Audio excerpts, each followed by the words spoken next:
written that I believe that one-on-one male-female friendships are not a possibility. At the very least, it is a safe bet for you to act as though they are not a possibility.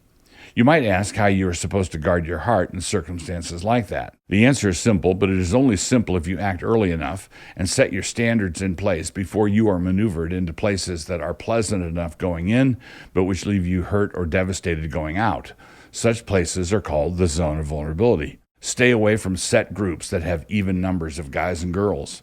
You want the gang to have 5 guys, 3 girls. 4 girls, 2 guys. And in such groups, don't get so used to your friends there that you think you can just go out to coffee with one of the guys and have it be, quote unquote, not a date. Of course it is a date. The fact that a guy and girl are industriously pretending to themselves that it is not a date doesn't keep it from being a date. Neither does it keep things from being sexually charged, incidentally. This is how, quote-unquote, hookups can happen between Christians, incidentally. They know they are not in a relationship, and so they hang on to that fact tenaciously, but this does not erase the sexual energy that both are carefully suppressing until it explodes. So how do you stay out of situations like that? Well, you do it by saying, no, thank you. He will be puzzled and say, you don't want a coffee?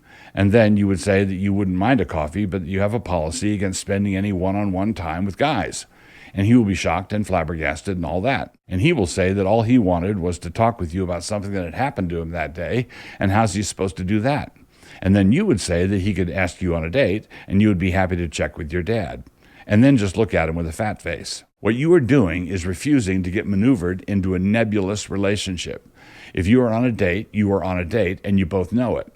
You don't want to be sitting in some coffee bar while wondering to yourself, what is this? Where are we? You should also have a policy against guys coming into your apartment if no one else is there. You have standards that you have set beforehand, and you simply apply them. What this means is that you respect yourself. You are not unattainable, but you should seem unattainable to the guys. Out in the pagan world, where men and women hang out together and the ethical barriers are down, the women are easy. This is one of the reasons why men don't commit. They are willing to use easy women, but they don't want to commit to easy women. The Christian version of this avoids the immorality, for the most part, but many times the girls make the mistake of being emotionally easy. And then the same thing happens on that level. They get emotionally used, and the men still don't commit. The guys like talking to pretty girls because who wouldn't?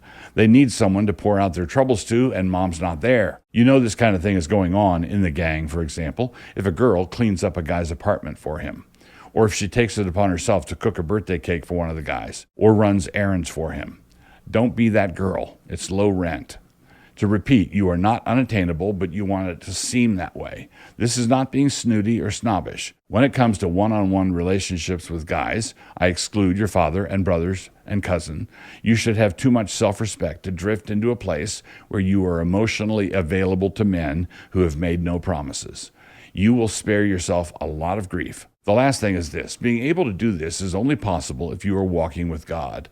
The idea of guarding your heart refers to this vertical relationship with Him primarily, walking in the path of wisdom. Quote, keep thy heart with all diligence, for out of it are the issues of life. Proverbs 4:23.